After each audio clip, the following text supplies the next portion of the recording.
एहतसाब अदालत करप्शन जे इल्ज़ाम हेठ गिरफ़्तार पीपल्स पार्टी जे अॻवान मरहूम मखदूम अमीन फ़हीम जे फ़र्ज़ंद मखदूम जलीलुज़्ज़मान खे 10 सालनि लाइ नाअहल करार ॾेई छॾियो आहे।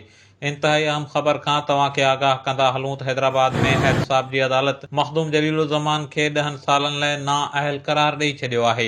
वाज़ेह रहे त नेब हफ़्तो अॻु पीपल्स पार्टी जे अॻवान मरहूम मखदूम अमीन फ़हीम जे फ़र्ज़ंद ऐं हाला जे अॻूणे नाज़िम मखदूम जलीलुज़्ज़मान खे 1.5 करोड़ रुपयनि जे करप्शन जे इल्ज़ाम हेठ गिरफ़्तार कयो, जंहिं बाद मखदूम जलीलुज़्ज़मान पारां एहतसाब अदालत में प्ले बार्गिन वसीले करप्शन जी रक़म वापस करण वारी दरख़्वास्त दाख़िल कराई वई ऐं अॼु एहतसाब अदालत दरख़्वास्त मंज़ूर कंदे खेसि आज़ाद करे छॾियो आहे। जॾहिं त एहतसाब अदालत मखदूम जलीलुज़्ज़मान खे करप्शन करण जो ॾोह साबित थियण ते खेसि 10 सालनि लाइ नाअहल करार पिणु ॾेई छॾियो आहे। ज़रियनि मूजिबि मखदूम जलीलुज़्ज़मान 1.5 करोड़ रुपयनि जो पे आर्डर पिणु नेब हवाले करे छॾियो आहे।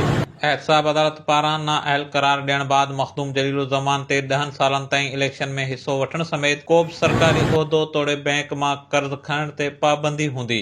इंतहाई अहम ख़बर खां तव्हांखे आगाह कंदा हलूं त करप्शन जे इल्ज़ाम हेठ नेब हथां गिरफ़्तार पाकिस्तान पीपल्स पार्टी जे मरहूम अॻवान मखदूम अमीन फ़हीम जे पुट हाला जे अॻूणे नाज़िम मखदूम जलीलुज़्ज़मान पारां करप्शन वारी रक़म प्ले बार्गिन वसीले वापस करण वारी दरख़्वास्त मंज़ूर करण बाद एहतसाब अदालत खेसि आज़ाद करण जो हुकुम ॾेई छॾियो आहे। जॾहिं त मथस करप्शन साबित थियण ते खेसि 10 सालनि लाइ नाअहल पिणु करार ॾिनो वियो आहे। अदालत पारां नाअहल करार ॾियण बाद 10 सालनि ताईं इलेक्शन विढ़ण, को बि सरकारी तोड़े अवामी उहिदो रखण ऐं बैंक मां कर्ज़ खणण ते मथस पाबंदी आहे।